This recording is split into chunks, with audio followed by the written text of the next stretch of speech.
오늘도 예배를 통하여서 또 주님의 말씀을 통해서 우리가 주님의 음성을 듣고 또 하나님의 말씀을 깨닫는 시간 되기를 축복합니다.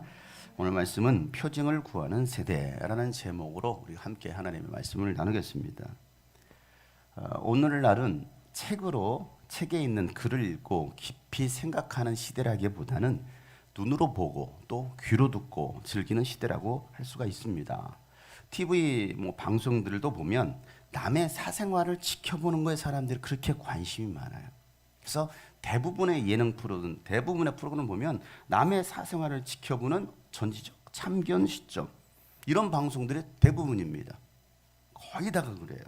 또 ARS, 뭐지? ASMR, ARS가 뭐지? 그런가? 졸지 말라고 초반부터 여러분 웃겨주려고 그랬어요. ASMR. ASMR. 이건 이를 가는 소리입니다.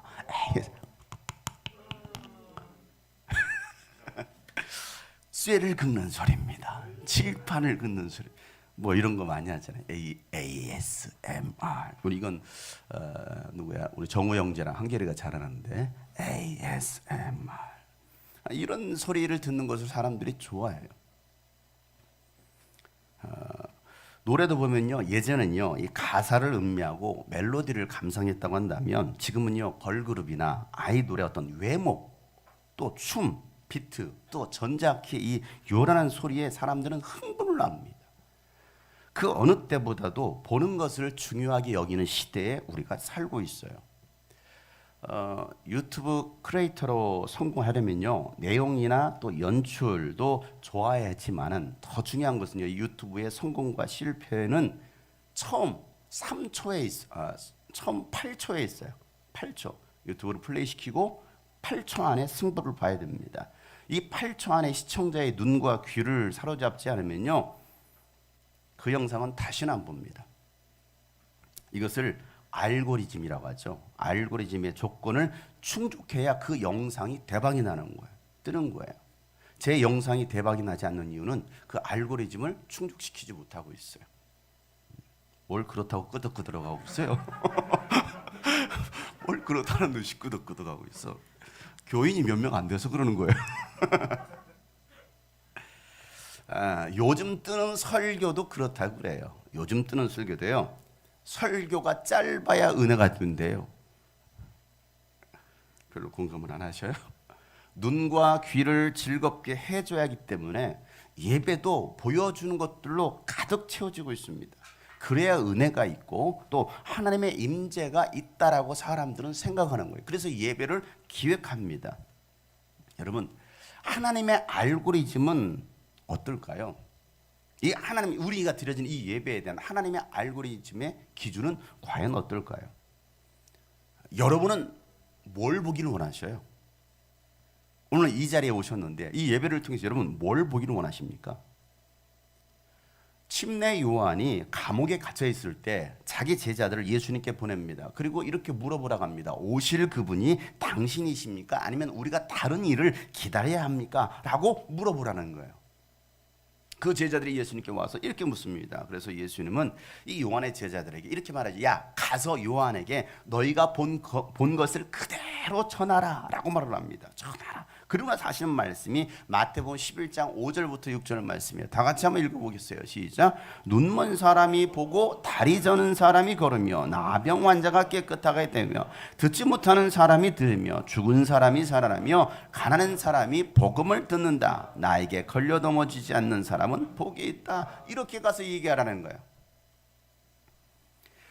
침례 요한은요 그리스도께서 오실 길을 예비하면서 광야에서 외치는 자의 소리가 되었었지만 예수님께서 또 자기에게 와서 침례를 받을 때에도 세상 죄를 지고 가는 하나님의 어린 양이로다 라고 말은 했지만 예수님이 정말로 그리스도인지는 제대로 알지 못했어요.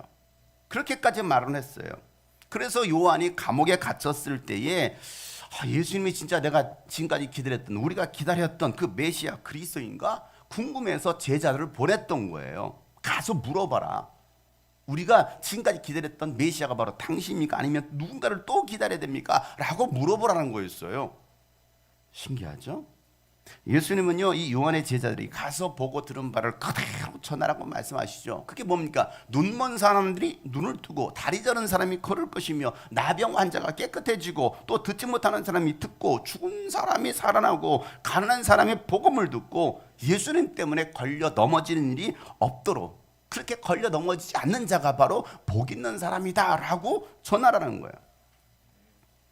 세상에는요, 예수님 때문에 걸려 넘어지는 자가 있는가 하면 예수님 때문에 구원받는 자가 있어요. 요즘 같은 시대는요, 명확하게 구분이 됩니다.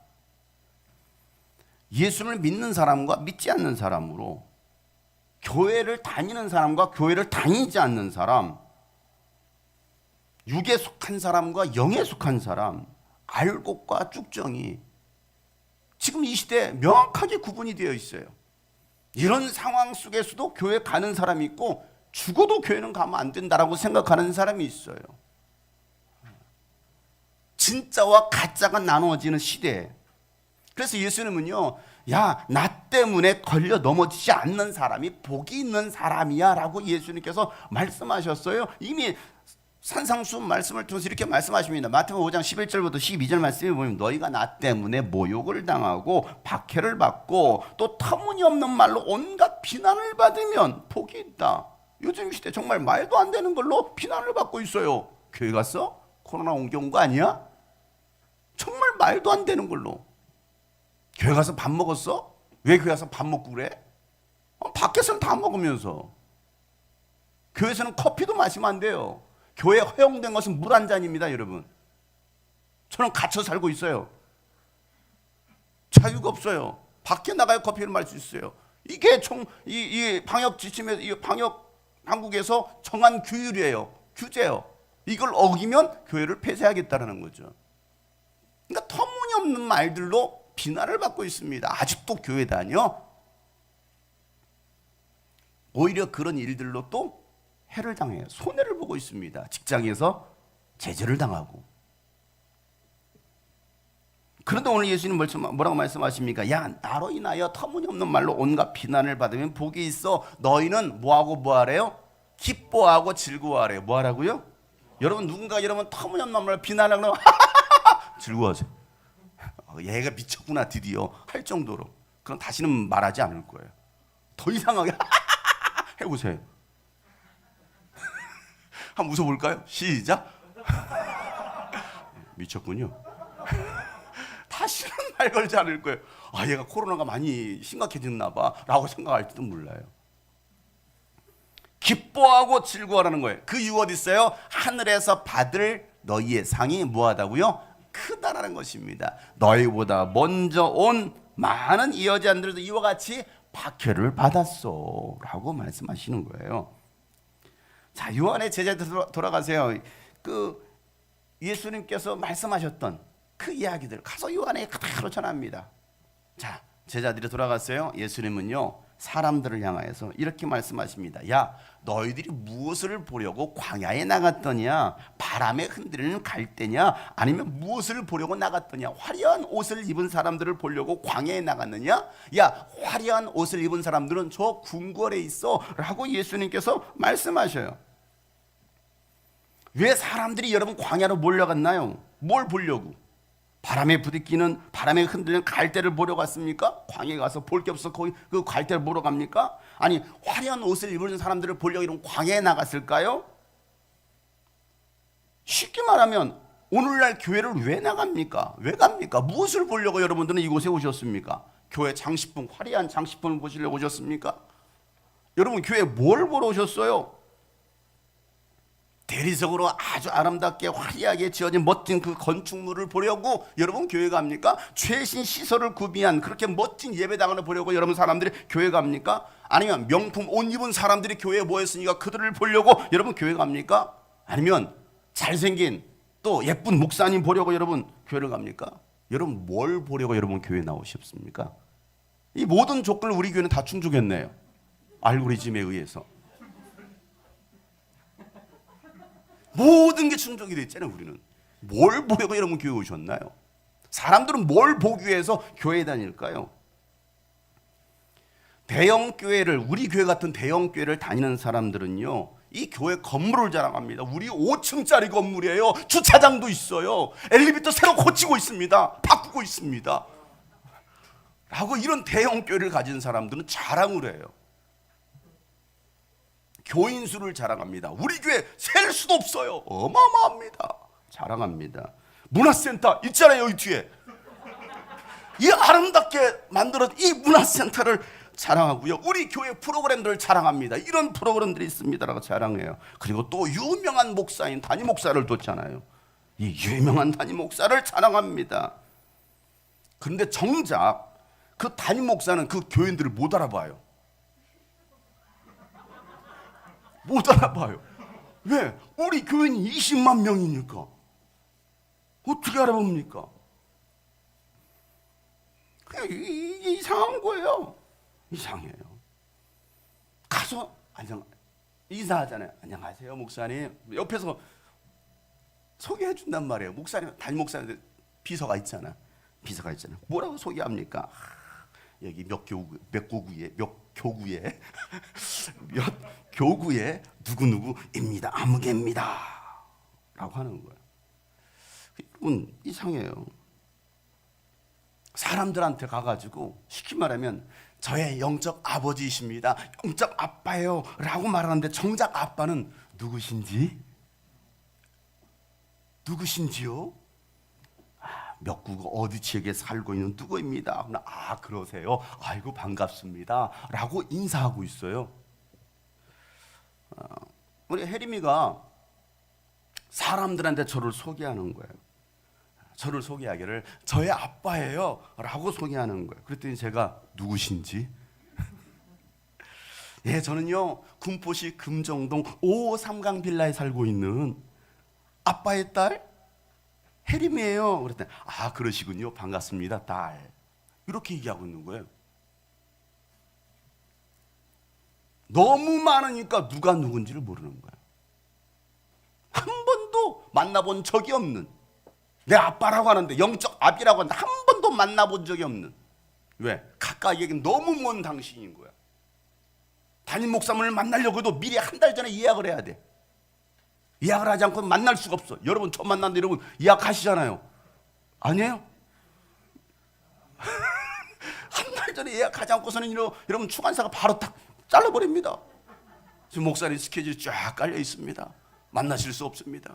1년 뒤에 이재석 형제 10년 뒤에 만나야 됩니다.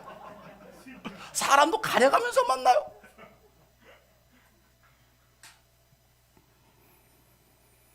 참 신기하잖아요. 여러분들은 뭘 보기 위해서 여러분 주님이 꿈꾸신 게 오셨습니까? 이 잘생긴 목사님이에요? 예쁜 사모님이에요? 아니면 맛있는 전라도식 밥 드시려고 여러분 오셨습니까? 그 밥도 지금 1년째 못 먹고 있어요, 우리 교회가. 뭘 보시려고 여러분 오셨어요? 여러분, 그들은 왜 그 광야에 나갔느냐는 거예요. 야, 너희들은 그 광야에 뭘 보려고 나갔어? 라고 말씀하시는 것이죠. 그들이 왜 뭘 보려고 나갔어요? 예언자를 보러 간 거예요. 예언자. 그가 누구였습니까? 침례 요한이잖아요. 여러분, 신약과 구약 중간기인 400년간의 영적 암흑을 깨고 죄사함의 회개를 선포하고 요단강에서 침례를 주는 그 예언자를 보기 위해서 광야로 나간 것입니다. 그런데 예수님께서 그 요한을 향하여서 소개하기를 그는 예언자보다 더 훌륭한 사람이다 라고 말씀하십니다. 여러분, 그 이유가 어디 있을까요? 왜 그 어떤 예언자보다도 가장 훌륭한 예언자라고 예수님께서 말씀하셨을까요? 구약의 마지막 예언자 말라기의 예언을 인용하시면서 그 이야기를 하십니다. 마태복음 11장 10절부터 14절 말씀인데요. 자, 다 같이 시작. 보아라, 내가 내 신부는 꾼을 너보다 앞서 보낸다. 내가 그가 내 앞에서 내 길을 닦을 것이다 했다. 이게 말라기 3장 1절 말씀이에요. 말라기 3장 1절에 보면 내가 나의 특세를 보내겠다. 그가 나의 길을 닦을 것이다. 너희가 오랜 동안 기다린 주가 문득 자기의 궁궐에 이를 것이다 라고, 너희가 오랫동안 기다린 그 언약의 특사가 이를 것이다. 나 만군의 주가 말한다. 이 말라기 3장 1절에 있는 그 말씀을 예수님께서 하시면서 그 다음에 말씀하십니다. 내가 진정으로, 시작, 내가 진정으로 너희에게 말한다. 여자가 낳은 사람 가운데 침례자 요한보다 더 큰 인물은 없다. 그런데 하늘나라에서는 아무리 작은 이라도 요한보다 더 크다. 침례자 요한 때로부터 지금까지 하늘나라는 힘을 떨치고 있다. 그리고 힘을 쓰는 사람들이 그것을 차지한다. 모든 예언자와 율법서는 요한의 일기까지 하늘나라가 올 것을 예언하였다. 너희가 그 예언을 기꺼이 받아들이려고 하면 요한, 바로 그 사람이 오기로 되어 있는 엘리야다. 자, 요한을 향해서 뭐라고 말하고 있습니까? 그가 오기로 되었던 엘리야라는 것입니다. BC 400년경 말라기가 예언했던 그 엘리야가 바로 침례 요한이라고 예수님께서 말씀하시는, 그러니 그 어떤 예언자보다 더 훌륭한 예언자라는 것입니다. 왜? 많은 예언자와 이 율법서가 하늘나라가 올 것에 대해서 예언을 했잖아요. 그런데 마침내 하늘나라, 하나님의 나라가 온 거예요. 임한 거예요. 그것을 예언하고 직접 눈으로 보고 들었던 자가 누구입니까? 요한이잖아요. 그렇게 수천 년 동안 기다렸던, 예언했던 말라기 예언자의 이 마지막 주자 바통을 이어받은 사람이 누구예요? 요한이었단 말이에요. 전 요한? No. 아니에요. 400년 동안 말라기 선지자를 끝으로 예언자가 나타나지, 더 이상 예언자가 나타나지 않아요. 그런데 400년 후 누가 나타나는 거예요? 요한이 나타나서 광야에서 외치기 시작하는 거예요. 회개하라, 천국이 가까이 왔느니라 하면서 회개를 선포하면서, 그러니까 이 말라기 선지자가 전해준 이 마지막 바통을 이제 바꿔서 달려가는 거예요. 뭐 하기 위해서? 주님 오실 길을 예비하기 위해서. 그러니 그 어떤 예언자보다도 훌륭하다라고 말씀하시는 거예요. 여러분, 마지막 주자 이러면 아시죠? 마지막 주자는 여러분 잘 못 뛰는 사람을 시킵니까? 아니면 잘 뛰는 사람을 시킵니까? 제일 잘 뛰는 사람, 마지막 결승점을 향해서 제일 잘 달릴 수 있는 사람을 세우는 게 마지막 바통이에요. 그걸 누가 잡았느냐? 침례 요한이 잡은 거예요. 그러니 광야에서 막 큰 소리를 외치는 것입니다. 회개하라, 천국이 가까이 왔느니라. 회개하라, 이 독사의 자식들아 하면서 막 회개를 선포하는 거예요. 그러니까 그걸 보려고 많은 사람들이 몰려들었던 거예요. 그런데도 이 예언자가 전한 복음을 이 바리새인들과 율법학자들은 받아들이지 않더라는 것입니다. 그 복음이 뭡니까? 예수가 바로 하나님의 아들 구원자라는 거예요. 침례 요한이 요한복음 1장 29절부터 보면 이렇게 얘기합니다. 다 같이 한번 읽어보겠어요. 이 복음의 내용을 좀 길지만 크게 한번 읽어봅시다. 시작. 다음날 요한은 예수께서 자기가 오시는 것을 보고 말하였다. 보시오, 세상 죄를 지고 온 하나님의 어린 양입니다. 내가 전에 말하기를 내 뒤에 한 분이 오실 터인데 그분은 나보다 먼저 계시기에 나보다 앞서신 분입니다 한 적이 있습니다. 그것은 이분을 두고 한 말입니다. 나도 이분을 알지 못하였습니다. 내가 와서 물로 침례를 주는 것은 이분을 이스라엘에게 알리려고 하는 것입니다. 요한이 또 증언하여 말하였다. 나는 성령이 비둘기같이 하늘에서 내려와서 이분 위에 머무는 것을 보았습니다. 나도 이분을 몰랐습니다. 그러나 나를 보내 물로 침례를 주게 하신 분이 나에게 말씀하시기를 성령이 어떤 사람 위에 내려와서 머무는 것을 보거든 그가 바로 성령으로 침례를 주시는 분임을 알아라 하셨습니다. 그런데 나는 그것을 보았습니다. 그래서 나는 이분이 하나님의 아들이라고 증언하였습니다. 다음날 요한이 다시 자기 제자 두 사람과 같이 서 있다가 예수께서 지나가신 것을 보고서 보아라, 하나님의 어린 양이다 하고 말하였다. 이게 침례 요한이 전한 복음이었어요. 그게 뭡니까? 저분이 바로 하나님의 어린 양, 세상 죄를 지고 온 하나님의 어린 양이요, 저분이 바로 하나님의 아들이십니다. 나도 몰랐는데 하나님께서 알려주시더라는 거예요. 그래서 뭐라고 말하나? 저분이 바로 하나님의 아들이십니다. 세상 죄를 지고 온 하나님의 어린 양입니다. 나를 믿지 말고 저분을 믿으십시오라고 그가 가르쳤던 거예요. 이게 복음이었던 거예요. 사람들은 광야에서 요한의 이 외침과 침례 주는 것을 봤지 요한이 전하고자 했던 그 복음을 귀담아 듣지 않았습니다. 복음을 받아들였다고 한다면 예수님도 받아들이지 않겠습니까? 그래요? 하나님의 아들이시라고요? 그럼 우리가 저분을 따라야겠네요 라고 말했겠죠. 그런데 예수님을 받아들이기는커녕 뭐합니까? 예수님께 시비를 걸고 또 트집을 잡아서 죽이려고 했던 거예요. 여러분, 지난주 말씀에 예수님께서 빵 7개와 작은 물고기 몇 마리로 감사 기도하신 다음에 남자만 몇 명? 4,000명을 배불리 먹고도 몇 광줄이? 일곱 광주리를 거둬들였습니다. 아, 똑똑하시네. 박수 한번 쳐줍시다. 졸고 있는 분들을 향해서. 대단하시네. 자, 이 정도 했으면, 자, 예수님께서 이 정도 했으면 누구인지 눈치 까야 되는 거 아니에요? 이 정도 되면 눈치 까야지. 그런데도 뭐합니까? 믿지 못하는 거예요. 누구조차도, 제자들조차도 믿지 못하는 거예요. 제자들조차도. 그저 예수님의 제자랍시고 그냥 따라다니는 거예요. 몇 년 동안, 3년 반 동안 따라다니는 거예요. 내가 주님이 꿈꾸신 교회 성도라고 3년 반 동안 따라다니는 거예요. 그냥 따라다녀. 그냥 따라다니는 거예요. 예수님은요, 다 먹은 다음에 사람들을 다 집으로 돌려보냅니다. 그리고 제자들과 함께 달마누다 지방으로 가십니다. 달마누다. 이 달마누다는요, 마가단이라고도 합니다. 또 막달라라고도 하는 말이기도 해요. 똑같은 이름. 달마누다, 막달라, 마가단. 똑같은 지명 이름입니다. 이 달마누다에 도착하자 바리새파 사람들이 또 나타나죠. 이 사람들은 동해 번쩍 서해 번쩍 아주 잘 나타나요. 그래서 또 뭐합니까?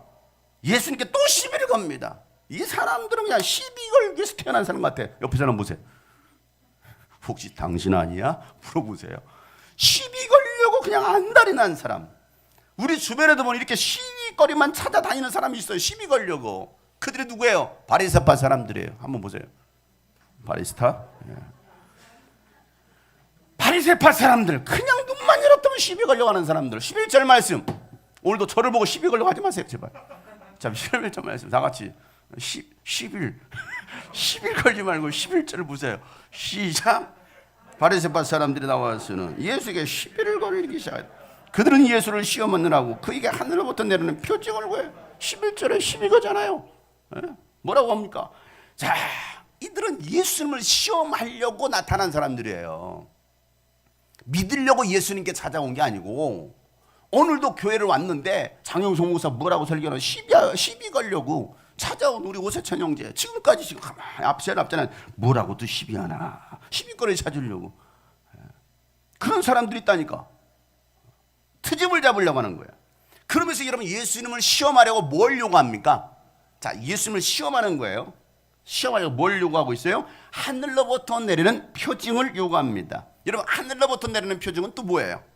어디 금가루 떨어지는 거 보이나요? 하늘로부터 내리는 표징이 뭡니까, 여러분? 하늘에서 불이 떨어져요? 하나님의 사람 엘리야는 뭡니까? 하늘로부터 불을 내렸던 사람입니다. 그 표징을 통해서 엘리야가 하나님의 종인 것과 또 오직 주님의 말씀만을 선포하고 있다는, 이 모든 일이 다 하나님께서 하시고 있다는 것을 사람들에게 알게 했던 사건.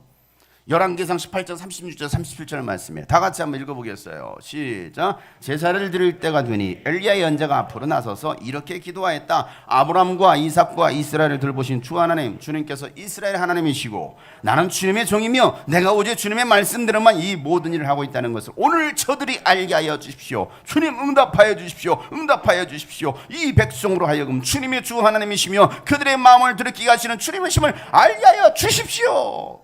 이 기도가 끝나니 갑자기 하늘부터 불이 쏟아지는 거야. 활활 타는 거야. 그 재단에 활활 타는 거야. 그가 했던 얘기가 뭐였습니까?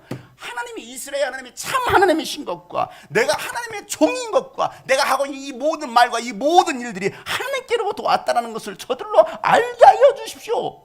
그러자 불이 확 떨어지는 거예요. 오늘도 제가 하나님 아버지, 내가 오늘도 하나님의 종인 것과 오늘도 하나님의 말씀을 선포하는 것을 저들로 졸고 있는 자들에게 알게 하여 주옵소서. 불태워 죽이는 거예요. 머리가 꼬질러지는 거야. 이렇게 앞에 다 꼬질러졌어요. 지난주 벼락 맞았어. 그걸 통해서 알게 하는. 바리새인들도 예수님이 하나님께로부터 왔고 자신을 하나님의 아들이라고 말하니까 그 표징을 보여달라는 거예요. 왜? 계속 예수님이 그 얘기했어요. 내가 하나님으로부터 왔어. 나와 하나님은 하나야 하면서 그런 얘기를 하니까, 그러면 한번 보여봐. 당신이 하늘로부터 왔다고? 한번 우리가 보여보시지? 그러니까 눈앞에서 또 다른 기적을 일으켜보라는 거예요. 오병이어의 기적도 일으켰잖아요. 또 비슷한 빵 7개로 또 4,000명을 먹이는 그런 기적도 일으켰잖아요. 그러니까 또 우리 앞에 또 다른 기적만 보여보라는 것입니다. 여러분, 보여주면 과연 믿을까요? 그저 시비를 걸려고 그냥 표징을 보여달라는 거예요. 여러분, 만약에 진짜 예수님이 그래 보여줄게 하고서 보여줬어요. 그러면 그들이 뭐라고 말할까요? 또다시 뒤집잡겠죠. 속임수 쓰는 거야. 저거 마술이야. 저거 신비주의자야 하면서 또 시비를 걸었겠죠. 그들은 믿으려고 하는 게 아닌 거예요. 믿으려고, 받아들이려고 하는 게 아닌 거야. 복음을 전하다 보면요, 여러분, 하나님은 살아계십니다. 오늘도 성경은 사실입니다. 이루어집니다. 죽은 자가 살아납니다. 귀신이 떠나고 각색 질병이 고침을 받습니다 라고 말하면요, 믿지는 않고요, 시비 걸려고 하는 사람은요, 한번 해봐. 보여줘봐. 해보라고. 어디서? 야, 하나님, 내 눈앞 하나님 나타나면 내가 믿을게. 그런 사람들은요, 믿지도 않아요. 그냥 그런 자들에게서는 뒤돌아서 먼지를 털면 됩니다. 그리고 들리지 않을 줄 한마디 해주세요. 이 먼지 같은 놈. 한마디 해주면 되는 거예요. 이 먼지만 또 못한 놈.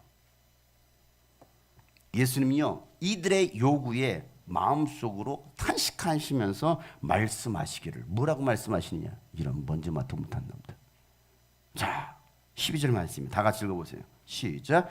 예수께서는 마음속으로 깊이 탄식하고 말씀하셨다. 어찌하여 이 세대가 표징을 요구하는가? 내가 진정으로 너에게 말한다. 이 세대는 아무 표징도 받지 못할 것이다. 표징을 구하는 이 세대들은 어떤 표징도 보지 못할 것이다, 받지 못할 것이다 라고 말씀하십니다. 이 말이 무슨 말입니까? 내가 너희들한테는 보여줄 표징이 없어 라고 말씀하시는 거예요. 그리고 오늘 이 마가복음에서 끝났거든요. 이 똑같은 말씀을 마태복음에서는요, 더 자세하게 기록하고 있습니다. 자, 뭐라고 기록하고 있는지 한번 2절 4절 마태복음 16장 시작. 예수께서 그들에게 말씀하셨다. 너희는 저녁 때 하늘이 붉은 것을 보니 내일은 날씨가 맑겠구나 하고 아침에는 하늘이 붉고 흐린 것을 보니 오늘은 날씨가 굳겠구나 한다. 너희는 하늘의 징조는 분별할 줄 알면서 시대의 징조들은 분별하지 못하느냐? 악하고 음란한 세대가 표징을 요구하지만 이 세대는 요나의 표징밖에는 아무 표징도 받지 못할 것이다. 그리고 나서 예수께서는 그들을 남겨두고 떠나가셨다라고 말하고 있어요. 예수님 말씀하시죠. 얼마나, 야, 하늘을 봐봐, 이 땅을 봐봐. 이걸 보면서도 너희들은 알지 못해? 아니, 자연 현상을 보면서도 날씨는 분별하잖아요. 비 오겠는데? 모릅니까, 여러분? 해가 쨍쨍 뜨는데 비 오겠는데? 병원 빨리 입원하셔야죠. 그렇잖아요. 딱 보면 비 오겠는데 어머 눈 올 것 같아. 분별할 수 있단 말이에요. 그런데 왜 너희들은 시대는 분별하지 못하느냐네요. 시대. 이 시대의 징조를 보면서 왜 너희들은 분별하지 못하느냐고 예수님이 책망하십니다. 여러분, 지금 이 시대가 여러분 어떤 시대인지 여러분 분별이 되십니까? 그럼 우리가 지금 일어나고 있는 이 현상들, 징조들을 봐야 되는 거예요. 여러분, 전 세계 전염병이 들고 있어요. 전 세계 1년이 넘도록. 어제는요, 일본에서요 7.2의 강진이 또 발생했습니다. 지난 2월에는요 미국의 역대급 최강 한파로 4,500마리나 되는 바다 거북이가 기절을 했어요. 얼마나 추웠던지.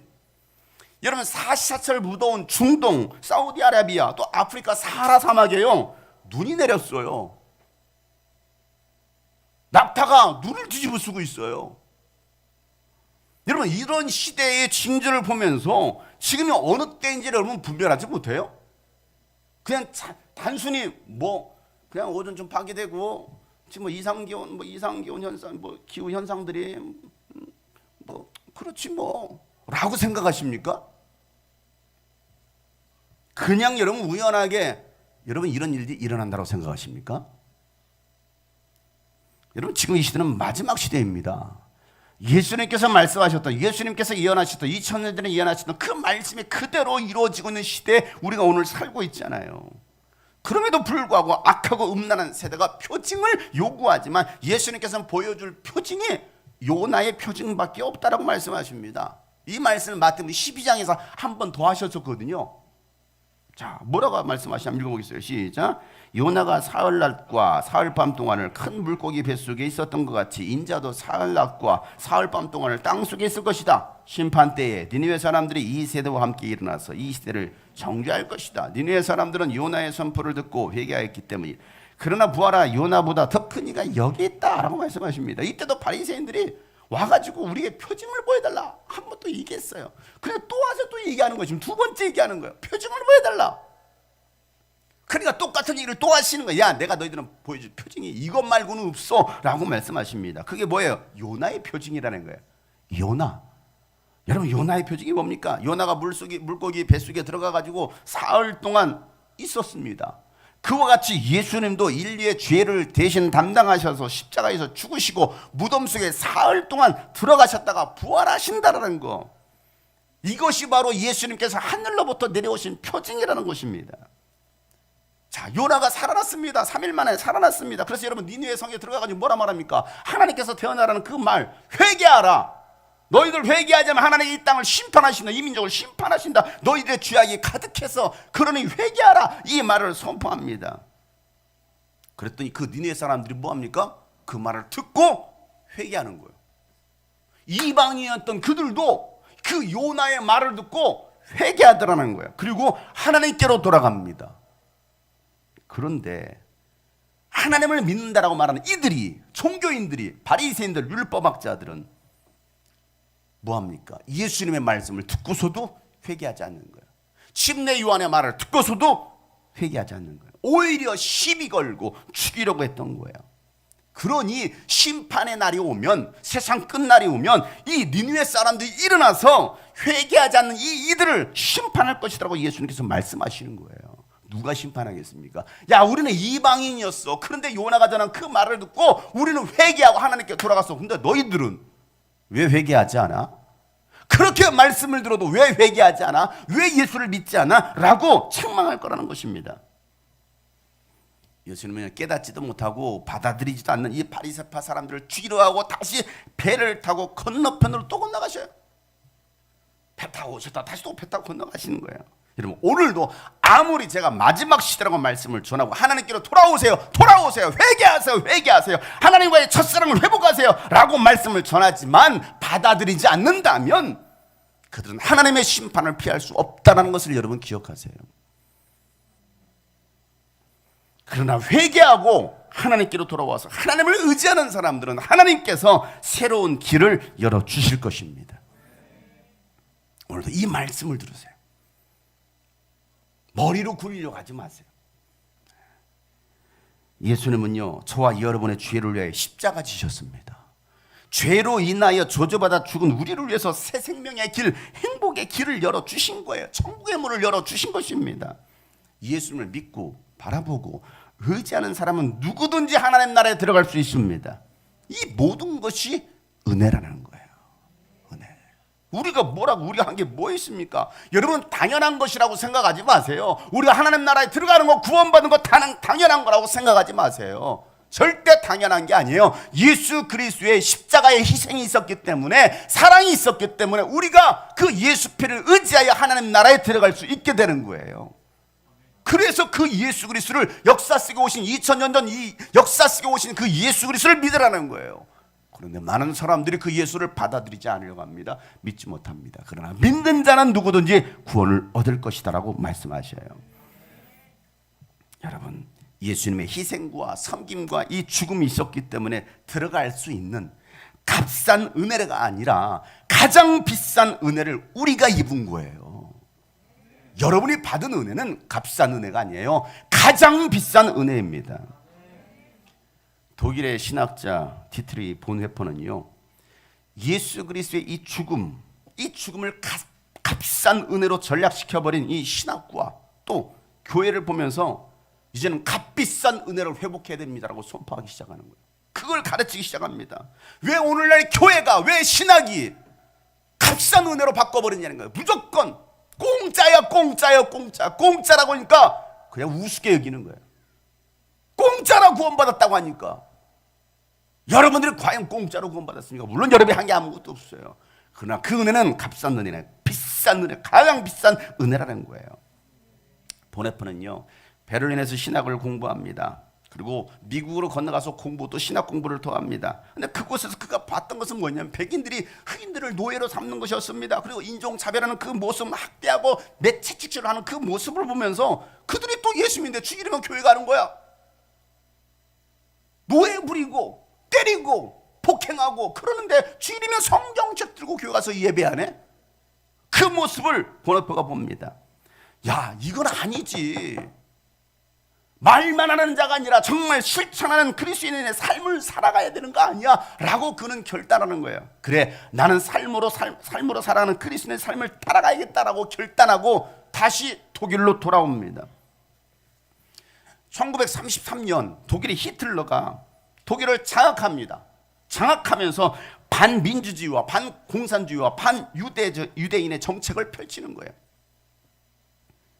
그러면서 자신의 정책에 반대하는 사람들을 다 사살합니다. 그리고 교회를 박해하기 시작하는 거예요.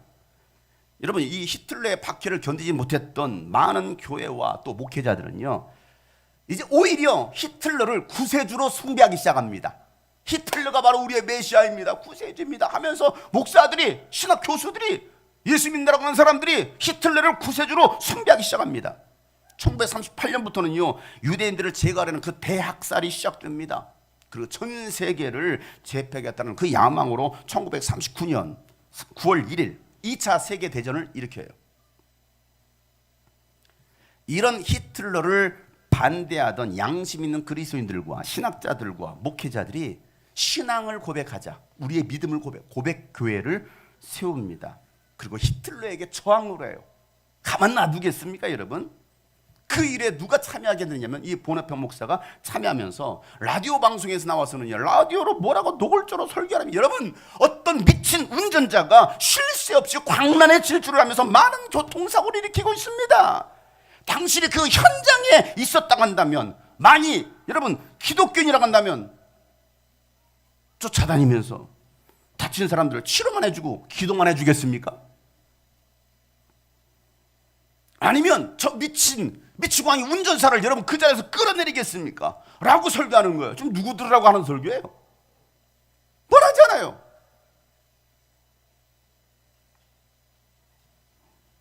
보너페는요, 이 히틀러를 암살할 계획을 세우는 일에 가담했다가 결국 발각이 됩니다. 그래서 1943년 4월에 체포되고 2년간 감옥 생활을 하게 됩니다. 그는 감옥에서요, 편지를 쓰기 시작해요.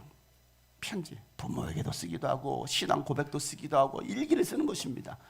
그것이 뭐냐면 저항과 복종이라는 책을 만들어내요. 나중에 훗날 그 모든 서신을 모아가지고 저항과 복음. 그리고 1944년 약혼녀에게 마지막 편지를 쓰면서 선한 능력으로 라는 시를 쓰게 됩니다. 사랑하는 약혼녀에게 잘 지내시죠? 걱정하지 마세요. 저는 감옥에 있어도 걱정하지 마세요 하면서 이렇게 편지 쓰고 마지막에 시를 쓰는 거예요. 선한 권능에 감사해요. 선한 권능에 어린애같이 고요히 감사하여 보호와 위로를 받으니 놀라워라. 나 이날들을 그대들과 함께 살려내. 새해를 그대들과 함께 맞이하려네. 12월 31일에 쓴 거예요. 무근해가 우리의 마음을 괴롭히고 괴로운 날들의 무거운 짐이 우리를 누리려 하니, 오 주님, 우리의 놀란 영혼에 우리를 위해 행하신 구원을 베푸소서. 당신께서 괴로운 잔, 쓴 잔, 철철 넘치는 고난의 잔을 건네시니 당신의 선하시고 사랑스러운 손에서 떨지 않고 감사히 받아 마십니다. 그러나 당신에게 우리에게 다시 한번 기쁨을 베푸시어 이 세상과 그 햇살을 보게 하신다면 과거를 잊지 않고 우리의 일생을 온전히 당신께 바치겠습니다. 지금 여러분 어떤 상황인지 여러분 아시죠? 히틀러 엄청난 학살과 이런 폭동과 이런 일들이 일어나고 있는 가운데 지금 감옥에 쓰고 있는 거예요. 당신께서 우리의 어둠 속에 들여보내신 양초가 오늘 따스하게 환히 타오르게 하시고 되도록 우리를 다시 만나게 해주소서. 우리는 아오니 당신의 빛은 밤의 반짝입니다. 고요가 우리 주위에 짙게 퍼지고 있으니 우리에게 들려주소서. 보이지 않게 주위에 퍼지는 세상의 저 충만한 소리를, 당신의 모든 자녀가 부르는 힘찬 찬송 소리를 놀랍게도 선한 권능에 감싸여 보호를 받으니 우리는 다가올 일을 자신 있게 기다리노니 하나님은 저녁에도 아침에도 우리와 함께 계시고 새날에도 확실히 함께 하신다 라는 이 시를 써서 약혼녀에게 보냅니다. 보네포는요 1945년 4월 9일 새벽 플루센브리크 수용소에서 39살의 나이에 처형을 당합니다. 그리고 그가 죽음의 순간에 저는 지금 죽는 게 아닙니다. 저는 죽는 게 아닙니다. 저는 이제부터 시작입니다. 죽음이 끝이 아닙니다. 이제부터가 시작입니다. 라는 말을 남겨요. 그리고 그가 처형당한 후 한 달 뒤에 히틀러는 자살하고 끝내버립니다. 그리고 세계 2차 대전은 끝이 나요. 비록 보네포는 찬란한 햇빛을 보지 못했어요. 감옥 안에서 그런데 주님과 함께 밝은 미래를 본 거예요. 현실은 달라진 게 없잖아요. 어두컴컴한 지하 감옥, 고문과 학대와 수많은 사람들이 죽임을 당하고 있는 그 현장 속에서 여러분은 어떤 표징을 보시길 원하십니까? 뭘 보길 원하십니까? 하늘의 기적을 보길 원하십니까? 아니면 예수님의 죽음을 보시길 원하십니까? 예수님도 하나님의 뜻에 그냥 순종하십니다. 십자가를 외면하지 않으셨어요. 주어진 뜻이기에 순응하시면서 묵묵하게 그 길을 걸어가셨어요. 너무나 고통스러웠지만 그 십자가를 진다는 게 너무나 고통스러워서 겟세마네 동산에서 하실 수만 있거든, 아버지 하실 수만 있거든 이 잔을 내게서 옮기시옵소라고 막 땀방울이 핏방울이 되어 막 기도하셨어요. 그럼에도 불구하고 그러나 내 원대로 마옵시고 아버지의 뜻대로 되기를 원하나이다라고 3번씩 부르짖어 예수님께서 기도하셨어요. 왜? 그 하나님 아버지의 뜻대로 살기 위해서. 여러분, 지금의 상황이 절망 같고 보이지 않고 끝이 없어 보이는 긴 터널 한가운데 여러분이 있는 것 같다 할지라도 주님을 의지하는 사람은 밝은 내일이 있습니다. 지금 당장 문제가 해결되지 않았고 기도가 응답되지 않았다 할지라도 그리스도인은 주님을 신뢰합니다. 주님의 그 놀라운 선하신 능력을 믿는 거예요. 그러면 견딜 수가 있어요. 그러면 견딜 수가 있어요.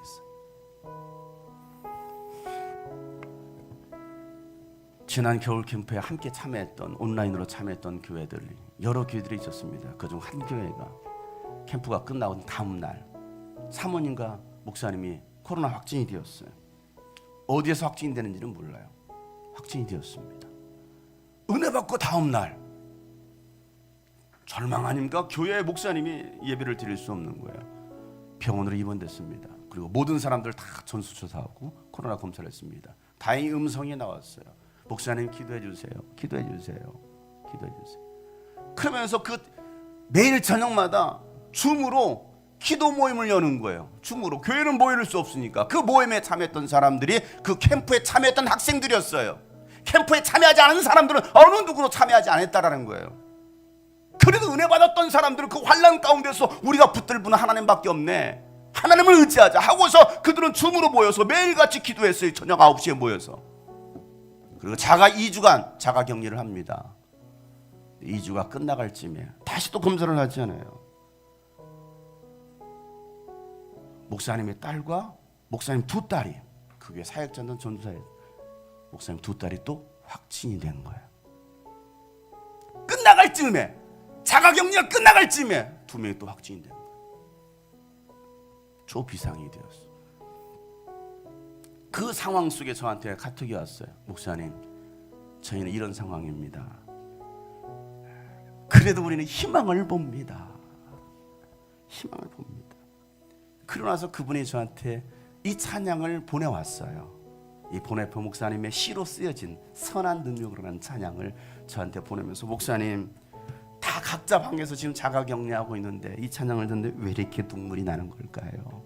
그럼에도 우리는 함께하고 있어요 라는 그 얘기, 그래도 감사해요. 감사해요. 오늘 밤 저희는 또 9시에 모여서 학생들과 또 기도할 겁니다 라는 그 말을 들었는데 부끄럽더라고요. 부끄럽더라고요.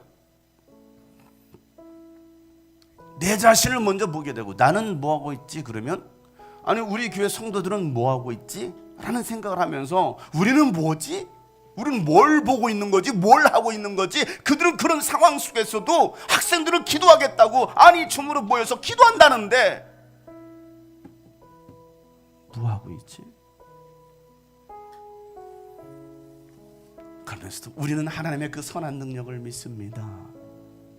제가 그날 보내온 이 영상 찬양을 1시간 내내 들으면서 묵상하면서